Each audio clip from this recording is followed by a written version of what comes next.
Now, as a buyer, you think that the buyer's agent is there to help you. Well, today we're going to discuss ways that you, as the buyer, can help your agent. This is Curbside with Crystal.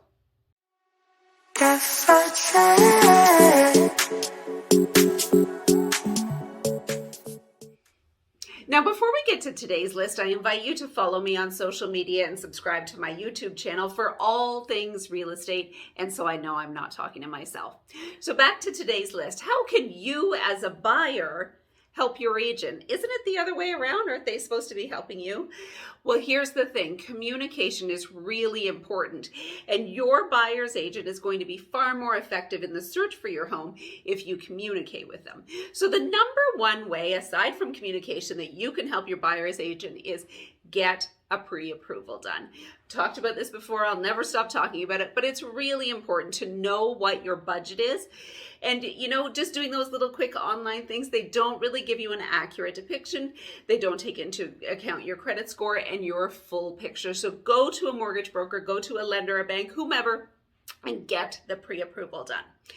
So further to this, be honest with your agent about your likes, your wishes, and your must-haves. So wishes and likes are very different from must-haves. So first of all, typically budget is the driving force. And then from there, do you actually need 4 or 5 bedrooms? Or can this first house or maybe second house be 2 or 3 bedrooms? So think about what you must have versus what you want. And these are typically different things.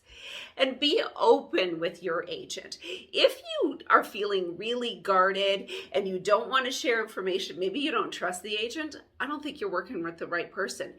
Have a great relationship with your agent. They are there for you. They are there to help you.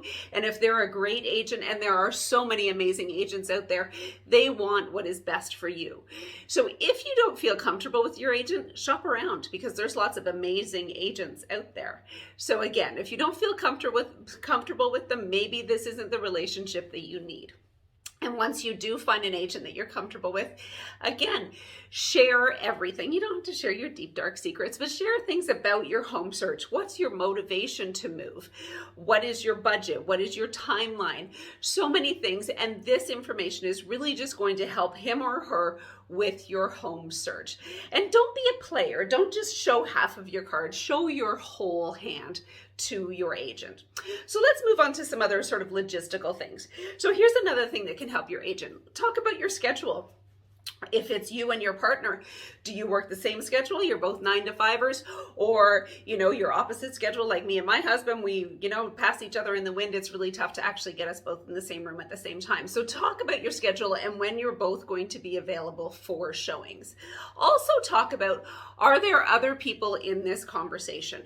Are you somebody that really needs mom or dad's approval and you really want them in the conversation? Because if they're going to be decision makers, your agent needs to know this, so he or she can have the conversation with everybody. And I, for one, am not against having other people. I always say to buyers, who is your other set of eyes? Whether it's a partner, a sibling, a really good friend, mom and dad, whomever, because we all have other sets of eyes. So if they're part of the decision-making process, bring them in and let your agent know that this is happening. How do you want to communicate? So some people are avid texters. They just want to communicate by text. Other people are email. Other people want no part of that, and they want an actual phone call.